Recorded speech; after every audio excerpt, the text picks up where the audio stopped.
Amados, vamos lá. O cuidado pela igreja. Colossenses 2, capítulo 2, versículo de 1 a 5. Convido você a acompanhar.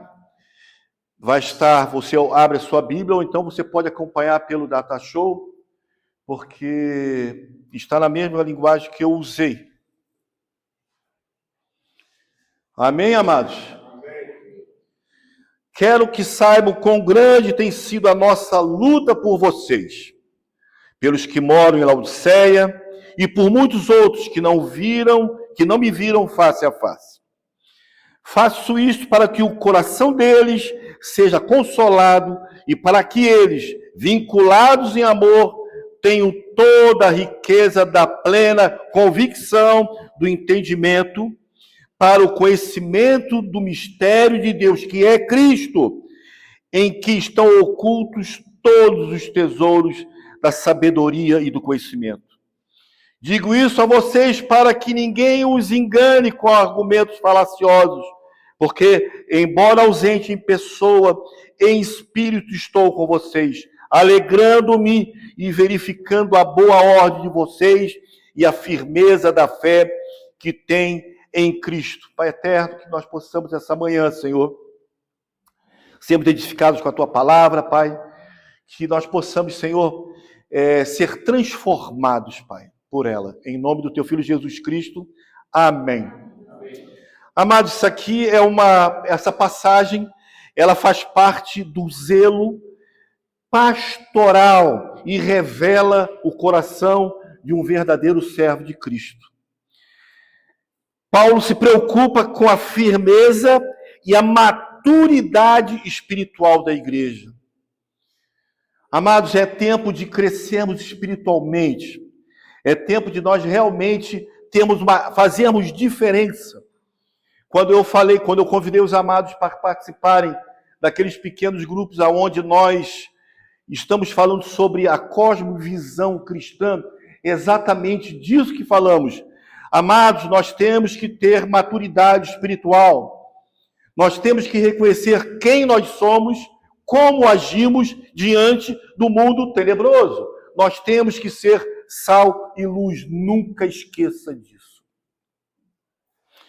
Então, essa carta foi escrita para uma igreja pequena, em meio a uma cultura pluralista e confusa, semelhante ao nosso tempo.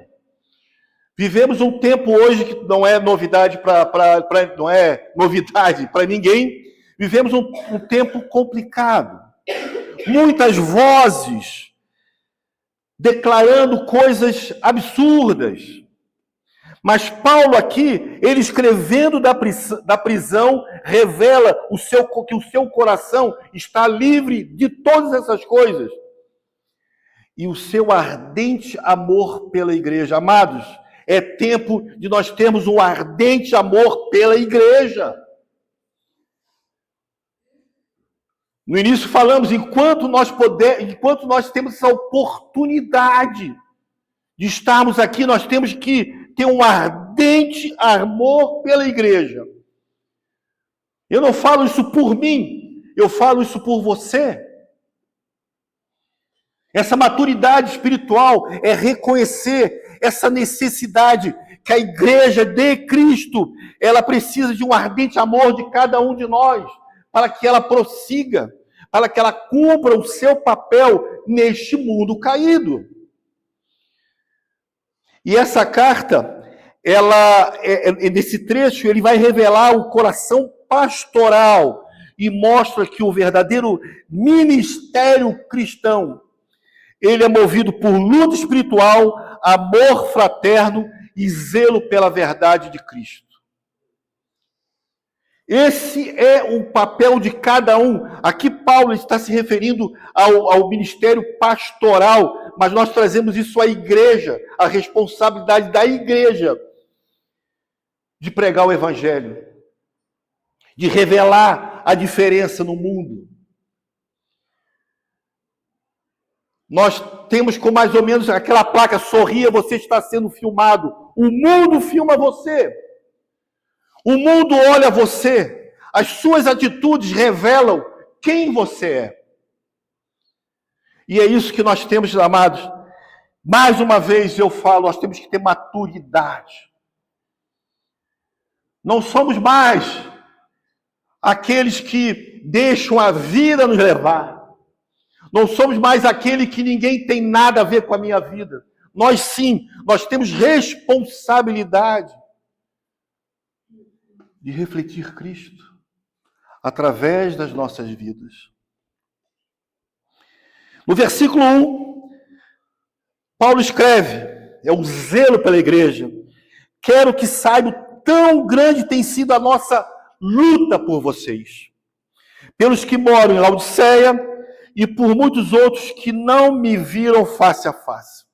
Para a gente contextualizar, porque por vocês que moram em Laodiceia e por muitos outros, Colossos ficava no Vale do Rio Lico. Hoje é um sítio arqueológico que fica na Turquia. E era perto da cidade de Laodiceia e Hierápolis. E esta carta também, ela devia e deve ter sido lida por eles, porque passavam pela mesma dificuldade. Se nós olharmos as cartas de Paulo, nós vamos observar que sempre tinha alguém atacando a igreja. Sempre tinha muitas vozes, sempre tinham falsos mestres querendo contaminar a igreja e desviar os seus olhos de Cristo. E é isso que nós temos que tomar cuidado. Então Paulo fala, grande tem sido nossa luta. A expressão grande luta, no original grego, é agonizomai, de onde vem o verbo agonizar. Então não se trata de uma luta física, não se trata de uma luta de força, mas uma luta espiritual, uma batalha em oração, intercessão e preocupação pelas almas, revelando um esforço de grande intensidade. Agonizar significa você estar tendo uma força maior do que normal. Eu, como já falei para vocês, eu acho muito interessante. A Bíblia não fala, vai e faz. Ela fala, esforça-te, vai e faz. Não é fácil. Não existe facilidade, amados. Bem-vindo à igreja. Vamos falar novamente. Aqui não é lugar de doentes. Aqui é um lugar onde doentes são curados para fazerem parte do exército do Senhor. Nós somos do quê? Como é que se chama? Campanha? Como é que é? Hospital de campanha. Aqui vêm os feridos. Aqui são tratados, são curados e são devolvidos para continuarem a batalha. Ninguém fica permanentemente no hospital, amados. Pelo menos no exército do Senhor. Todos nós temos função. Ah, Betão, mas eu não sei qual é o meu ministério. Amados, tem. Como Augusto de Nicodemos fala, só existe um ministério que não existe na Bíblia. Você sabe qual é? É o ministério de ficar sentado no banco. Esse ministério não existe. Então, amados, não é desculpa você falar, eu não sei o que eu posso fazer. Você sabe. Você tem potencial, amados. Isso aqui é um incentivo que você tem potencial. Você faz parte do exército do Senhor. E nós temos que, na verdade, nós temos que colocar isso em prática. Mesmo sem conhecer pessoalmente os colossenses, Paulo se sente responsável por esses irmãos em Cristo.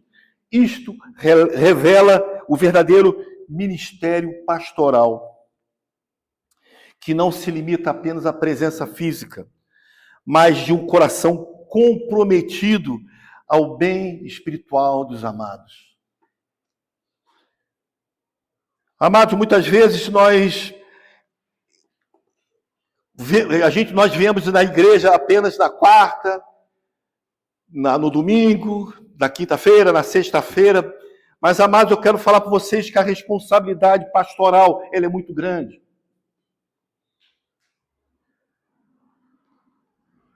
O peso que seremos julgados é diferente.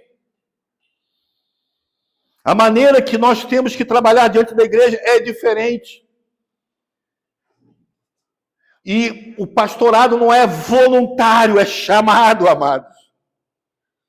Eu sou pastor voluntário da igreja. Não existe. Existe um chamado. E isso muitas vezes é muito difícil. É muito difícil, amados. Porque muitas vezes nós temos que ter essa luta, essa agonia pela igreja, essa luta, essa agonia pelos esses amados irmãos que estão na Ásia, que estão na África, agora na Venezuela. Irmãos que não podem proclamar o nome do Senhor. Eu espero que você também agonize por isso. Que a igreja agonize por isso. Não é problema deles, isso é problema nosso. Isso é um problema nosso, da igreja. Amados irmãos estão sendo perseguidos. Amados irmãos estão sendo mortos. Amados irmãos estão sendo reprimidos. E perdoe-me, meus irmãos, mas muitas vezes nós ficamos abrindo mão dessa oportunidade. Abrindo mão dessa oportunidade. Então, isso aqui é o zelo marcado por oração e intercessão. Colossenses 1:9, nós já vimos aqui, que vai falar, por essa razão, também nós, desde o dia que soubemos isso. O que ele soube? Que Epáfras fala do amor que vocês têm em espírito, amados. Paulo elogia a igreja pelo amor que eles tinham pela igreja. E Paulo fala, não deixamos de orar por vocês e pedir que transborde do pleno conhecimento da vontade de Deus em toda sabedoria e entendimento espiritual. Nós cantamos uma música aqui que fala, eu nunca saberei o preço da morte do Senhor na cruz. A gente não pode mensurar, amados. Eu não posso pesar, não posso medir. Porque é algo infinito. O amor de Deus por cada um de nós. E nós temos que, amados, ter esse conhecimento. Nós temos que ter essa sabedoria e esse entendimento espiritual. Mais uma vez que eu falo quem eu sou e para que eu estou aqui. Nós vimos isso na cosmovisão cristã. Qual é o meu papel aqui? Por que eu estou aqui? O que eu estou fazendo aqui? Por que o Senhor me escolheu? Por que o Senhor me levantou? Você está aqui, amado, não é porque você quis.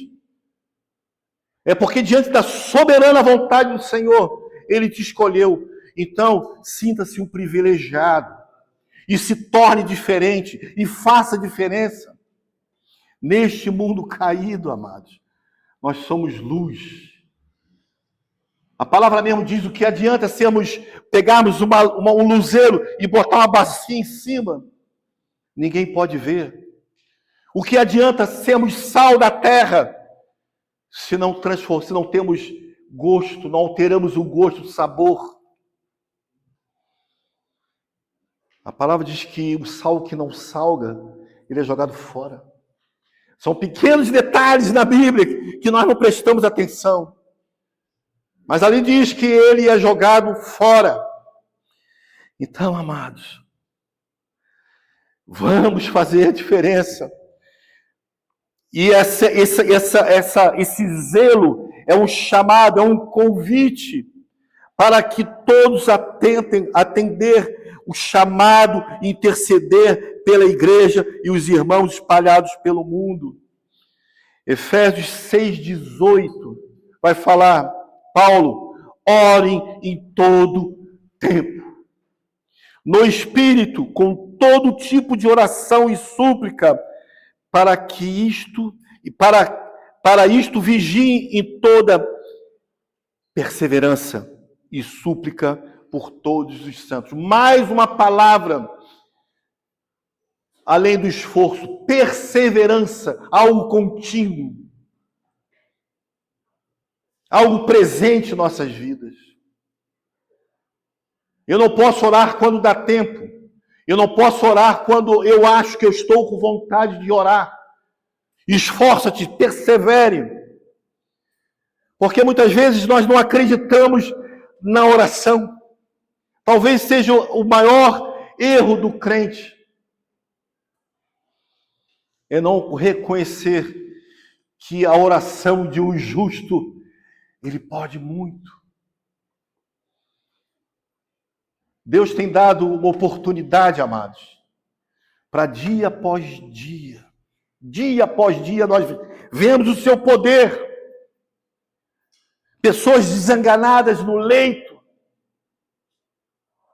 pessoas com dificuldades, a igreja orando, e o Senhor operando, amados.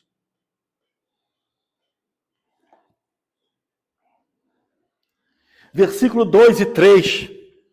O propósito do espírito do zelo. Olha que Paulo faz. Faço isso para que o coração deles seja consolado e para que eles, vinculados em amor, tenham toda a riqueza da plena convicção, do entendimento, para conhecimento do mistério de Deus que já foi revelado, que quem é Cristo, em quem estão ocultos todos os tesouros da sabedoria e do conhecimento. Aqui Paulo ele vai revelar 3 grandes propósitos desse cuidado. Primeiro, que o coração deles sejam consolado. Essa palavra consolar, ela também é traduzida como fortalecer.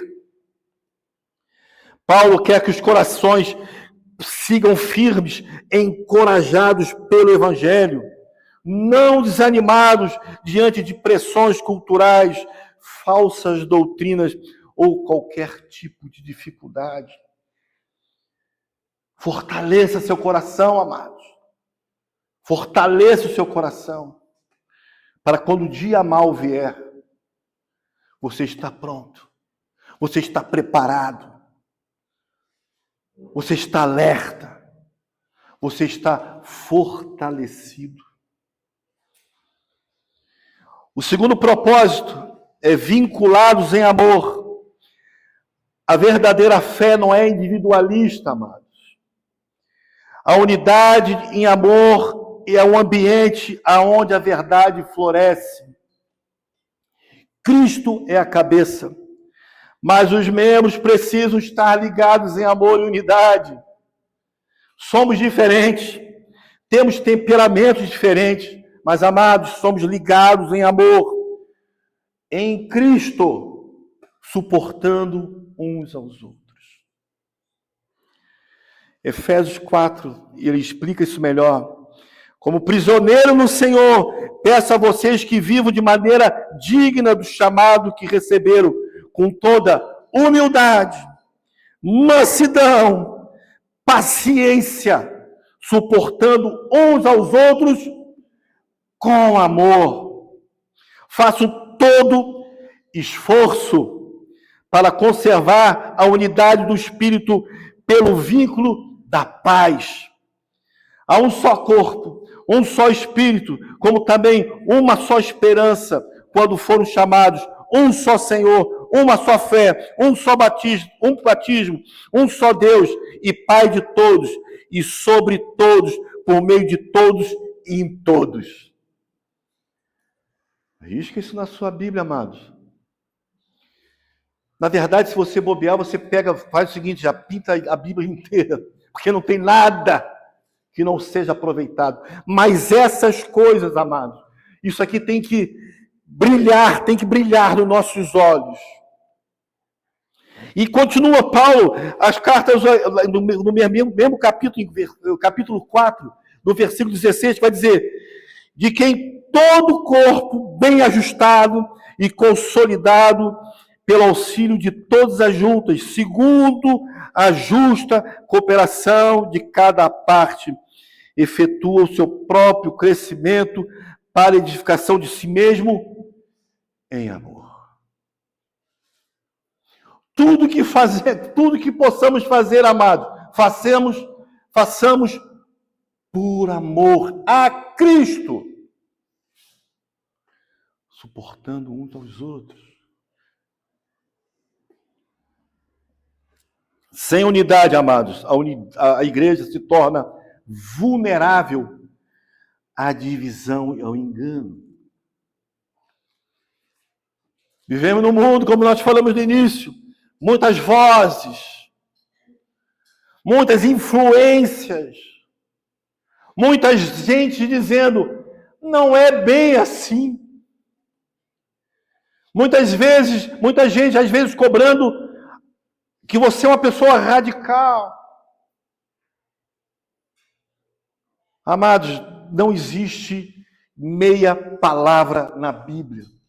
A palavra diz sim, sim, não, não. O que for o contrário disso, não provém do Senhor. Nós somos radicais, porque nós cremos na palavra do Senhor.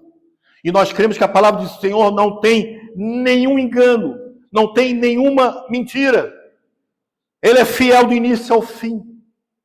Ela é inerrante, não contém erro.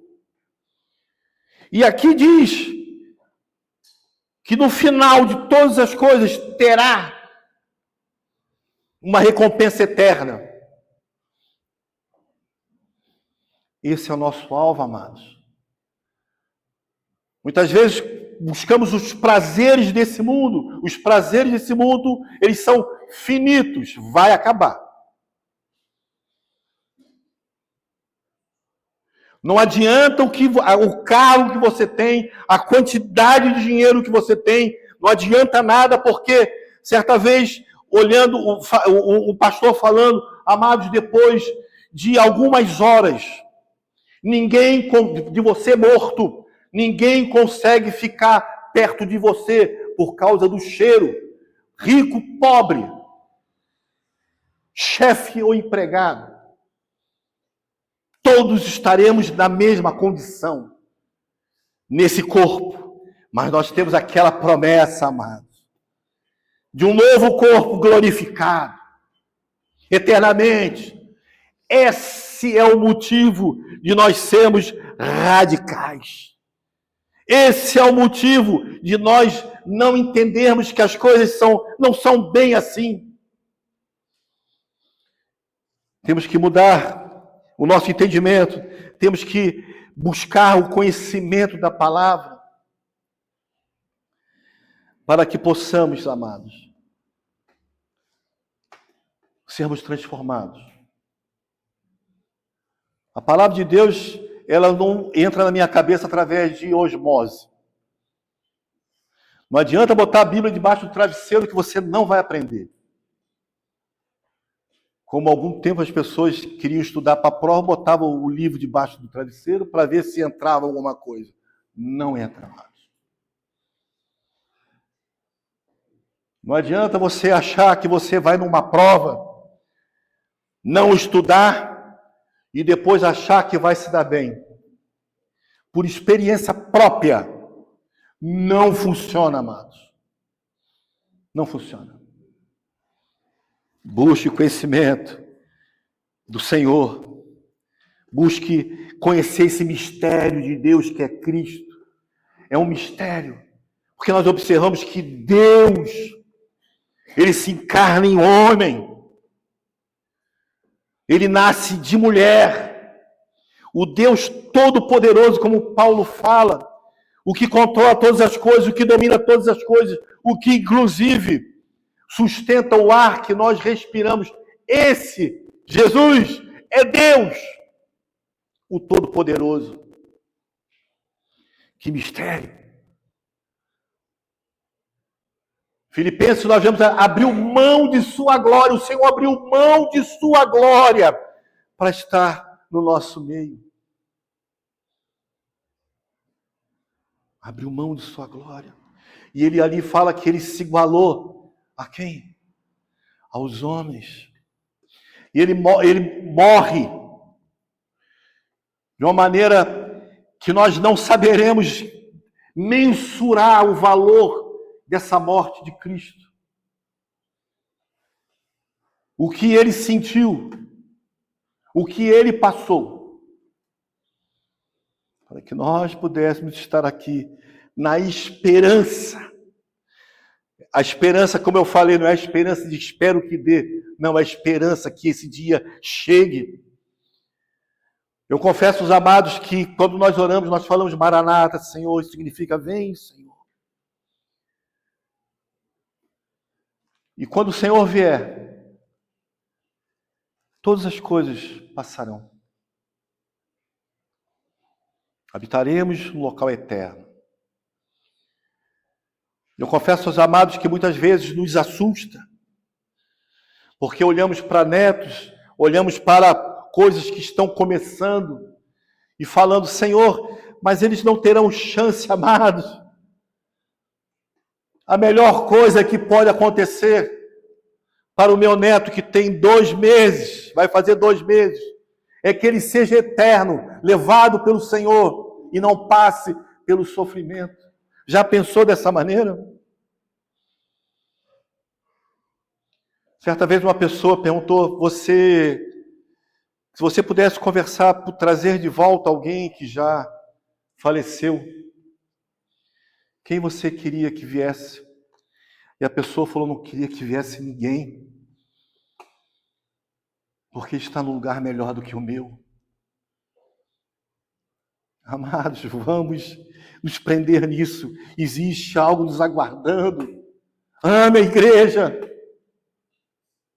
Porque essa igreja que será levada. Essa igreja é a igreja que o Senhor levará para a eternidade com Ele. Ame a igreja. Vibre pela igreja. Não se contente de estar somente ocupando um banco.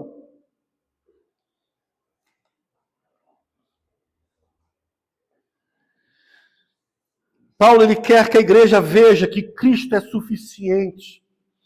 Não precisamos de filosofias humanas, não precisamos de experiências místicas ou tradições para completar a nossa fé. Tudo que precisamos para a vida é piedade e que está em Cristo. 2 Pedro 1, versículo 3, vai dizer o seguinte, pelo poder de Deus, nos foram concedidas todas as coisas que conduzem à vida e à piedade, pelo pleno conhecimento daquele que nos chamou para a sua própria glória e virtude. Deus revelou Cristo para cada um de nós, amados. Revelou, esse mistério foi revelado para cada um de nós. O mundo não reconhece, amados, mas nós reconhecemos. Esses tesouros não são ocultos nem secretos, mas revelados para o Evangelho. Porém, eles estão escondidos para os incrédulos. Escondidos para os incrédulos, amados. Por isso que muitas vezes nós não entendemos por que muitas vezes falamos de Cristo e essas pessoas não se movem ou então não se manifestam. Porque a palavra diz que isso está escondido, guardado, o próprio Senhor cega. Mas isso não significa que eu deva me calar, até mesmo porque nós não sabemos quem o Senhor chamou. A verdadeira sabedoria não está nas palavras de homens, nem na minha, nem na do Rodrigo, amados, mas está em Cristo crucificado. Se eu falar alguma coisa que não seja revelado pela palavra do Senhor, que já tenha sido revelado, amados, não confie em mim. Confie na palavra do Senhor. Paulo mesmo fala que se eu falo alguma coisa que não seja o Evangelho de Cristo, que seja anátema, que seja maldito, se eu colocar a minha opinião diante de vocês, se não for baseada, amparada pela palavra de Deus, é maldito. 1 Coríntios 1, 24.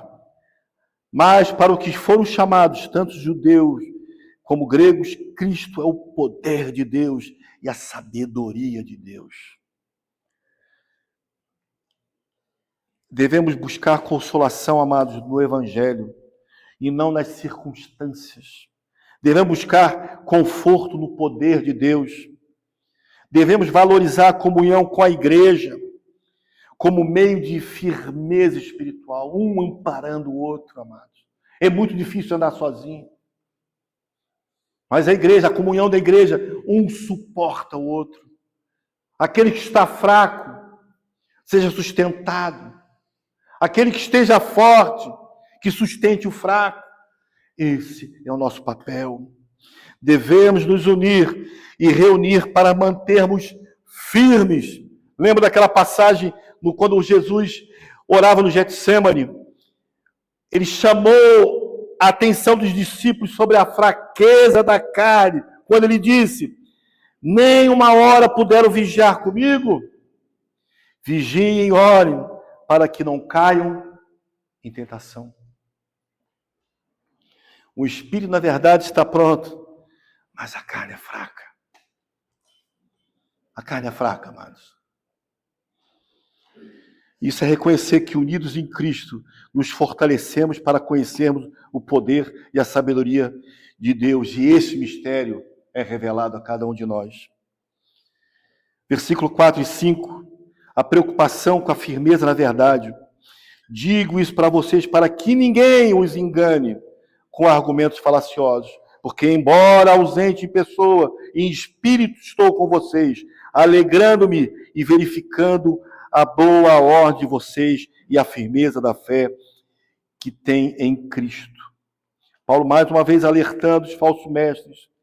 A heresia de Colossos, como nós vimos, ela misturava filosofia grega, práticas judaicas, misticismo, numa tentativa de tornar o evangelho mais atraente.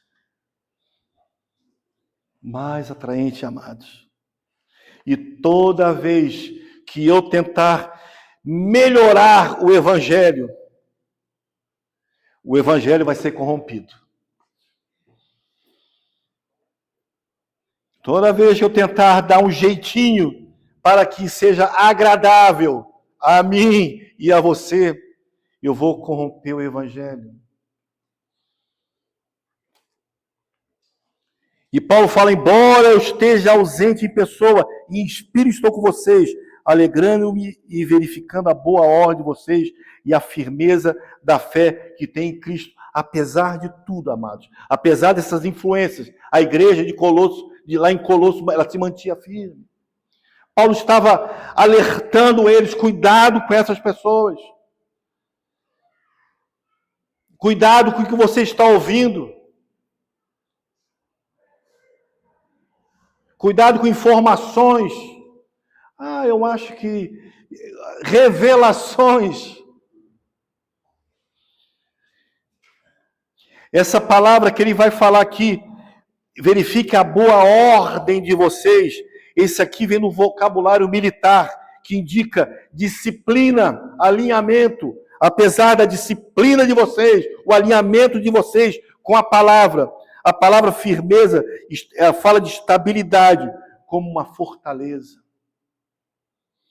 Vocês estão à boa ordem, vocês estão firmes, vocês estão estabilizados, vocês estão alinhados. E Paulo vai falar que ele se alegra com isso.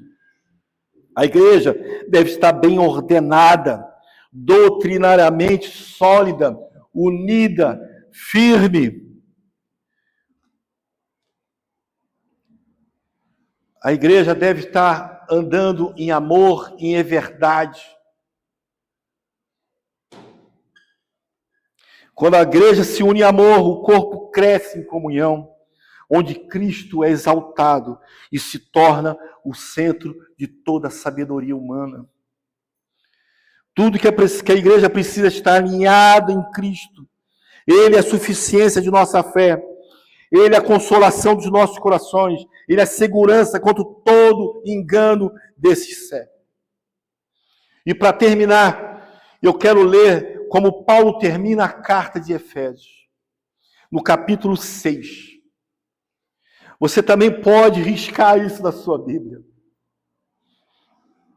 que é um grande alerta, um grande ensino de como nós devemos nos comportar e conduzir as nossas vidas. Que diz o seguinte: finalmente, sejam fortalecidos no Senhor e na força do seu poder. Vistam-se de toda a armadura de Deus, para poderem ficar firmes contra as ciladas do diabo. Pois a nossa luta não é contra a carne, mas contra poderes e autoridades, contra os dominadores desse mundo de trevas, contra as forças espirituais do mal nas regiões celestiais. Por isso, vistam de toda a armadura de Deus, para que possam resistir o dia mau e permanecer inabaláveis depois de terem feito tudo. Assim permaneçam firmes, cingindo-se com o cinto da verdade, vestidos com a couraça da justiça e tendo os pés calçados com a prontidão do evangelho da paz. Além disso, usem o escudo da fé, no qual vocês poderão apagar todas as setas inflamadas do maligno. Use o capacete da salvação e a espada do Espírito que você tem na sua mão, que é a palavra de Deus. Ore em espírito, em todas as ocasiões, com toda oração e súplica. Tendo isso em mente, estejam atentos. Perseverem na oração por todos os santos. Orem também por mim, para que ao falar me seja dada a mensagem a fim de destemidamente tornar conhecido o mistério do Evangelho, no qual sou embaixador, preso em correntes. Ore para que eu anuncie o Evangelho ousadamente, como devo fazer. Aplicações. Amados, orem pela vida do Rodrigo, orem pela minha vida, orem pela vida dos pastores. Orem para vir que esses pastores não abram mão, não se vendam. Não substituem a verdade da palavra, mas antes eles possam pagar o preço.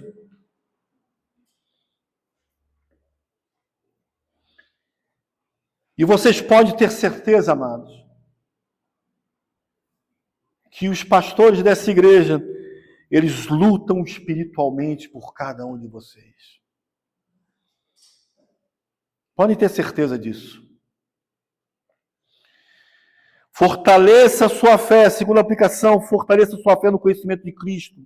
Estude, medite e viva o Evangelho. Priorize a comunhão com os irmãos em Cristo. Desconfie das vozes persuasivas que tentam substituir a simplicidade do Evangelho. Alegre-se em Cristo. Amem a igreja. Hebreus, o autor de Hebreus escreveu lá no capítulo 13, Jesus Cristo é o mesmo, ontem, hoje e para sempre. Amém, amados? Vamos orar?